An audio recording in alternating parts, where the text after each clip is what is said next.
കോഴിക്കോട് മാവൂരിൽ സഹോദരങ്ങളെ കാറിടിച്ച് കൊലപ്പെടുത്താൻ ശ്രമിച്ച കേസിലെ പ്രതി പിടിയിൽ. കൊടിയത്തൂർ പഴംപറമ്പ് സ്വദേശി മുഹമ്മദ് ഇർഫാനാണ് പിടിയിലായത്. കഴിഞ്ഞ ശനിയാഴ്ചയായിരുന്നു സംഭവം. സാമ്പത്തിക തർക്കത്തിന്റെ പേരിലായിരുന്നു ആക്രമണം. വിവരങ്ങളുമായി റഫീഖ് തോട്ടുമുഖം ചേരുന്നുണ്ട്. റഫീഖ്, ഇപ്പോൾ എന്തായാലും കോഴിക്കോട് മാവൂരിൽ സഹോദരങ്ങളെ കാറിടിപ്പിച്ച് കൊലപ്പെടുത്താൻ ശ്രമിച്ച കേസിലെ പ്രതിയാണ് പിടിയിലായിരിക്കുന്നത്. കൂടുതൽ വിവരങ്ങൾ എങ്ങനെയാണ് ലഭ്യമാകുന്നത്? കാർത്തു, ഇപ്പോൾ കിട്ടുന്ന വാർത്തയാണ്. അതായത് കഴിഞ്ഞ ദിവസം കൊടിയത്തൂർ പഴംപറമ്പ് സ്വദേശികളെ പാഴൂരിൽ വെച്ച് വാഹനമിടിപ്പിച്ച് കൊല്ലാൻ ശ്രമിച്ച കേസിലെ പ്രതിയായ മുഹമ്മദ് ഇർഫാനെയാണ് ഇപ്പോൾ മാവൂർ പോലീസ് പിടികൂടിയിരിക്കുന്നത്. മാവൂർ CI ദിനേശ് TP, അതുപോലെ SI സലീം മുട്ടാത്ത് എന്നിവരുടെ നേതൃത്വത്തിലുള്ള പോലീസ് സംഘമാണ് ഈ ഇർഫാനെ മാവൂരിൽ വെച്ച് പിടികൂടിയിട്ടുള്ളത്.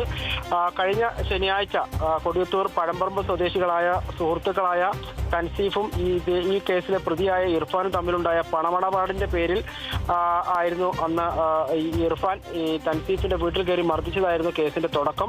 അതിനുശേഷം മർദ്ദനത്തിൽ ഗുരുതര പരിക്കേറ്റ തൻസീഫിനെ മർദ്ദിച്ച ഇർഫാൻ തന്നെയാണ് അന്ന് KMCT സ്വകാര്യ മെഡിക്കൽ കോളേജിൽ പ്രവേശിച്ചത്. അതിനുശേഷം ഇവിടെ നിന്നും ഈ ഹോസ്പിറ്റലിൽ നിന്നും പോയ ഇർഫാനെ പോകുന്ന വഴിയിൽ വെച്ചിട്ട് ഈ പരിക്കേറ്റ തൻസീഫിന്റെ സഹോദരങ്ങൾ വഴിയിൽ വെച്ച് ബൈക്കുമായിട്ട് തടയുകയായിരുന്നു. ആ ബൈക്കുമായി തടയാൻ ശ്രമിച്ചപ്പോൾ ഇവരെ ഇർഫാൻ ഇടിച്ച് തെറിപ്പിക്കുന്ന CCTV ദൃശ്യങ്ങളടക്കം വന്ന് നമ്മൾ കണ്ടതാണ്. ഇടിപ്പിച്ച് തെറിപ്പിച്ച് രക്ഷപ്പെടുകയായിരുന്നു ഈ ഇർഫാൻ. അതിനുശേഷം ഇന്നാണ് മാവൂർ പോലീസ് ഈ ഇർഫാനെ പിടികൂടിയിട്ടുള്ളത്. അന്ന് അതിനുശേഷം ഇർഫാനെതിരെ ലുക്കൌട്ട് നോട്ടീസ് വരെ പുറപ്പെടുവിച്ചിരുന്നു. ഇന്ന് മാവൂരിൽ വെച്ചിട്ടാണ് ഇപ്പോൾ മാവൂർ പോലീസ് ഇവരെ പിടികൂടിയിട്ടുള്ളത്. അന്ന് മർദ്ദനമേറ്റ ഇർഫാൻ മർദ്ദിച്ച തൻസീഫും അതുപോലെ സഹോദരങ്ങളെ കാറടിച്ച് പരിക്കേറ്റ സഹോദരങ്ങളായ തൻസീമും ഇപ്പോഴും മെഡിക്കൽ കോളേജിൽ ഗുരുതര പരിക്കുകളോടെ ചികിത്സയിലാണ്.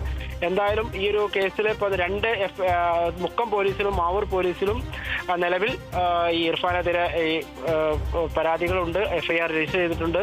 എന്തായാലും നാളെ കോടതിയിൽ ഹാജരാക്കും എന്ന് തന്നെയാണ് പോലീസ് അറിയിച്ചിട്ടുള്ളത്.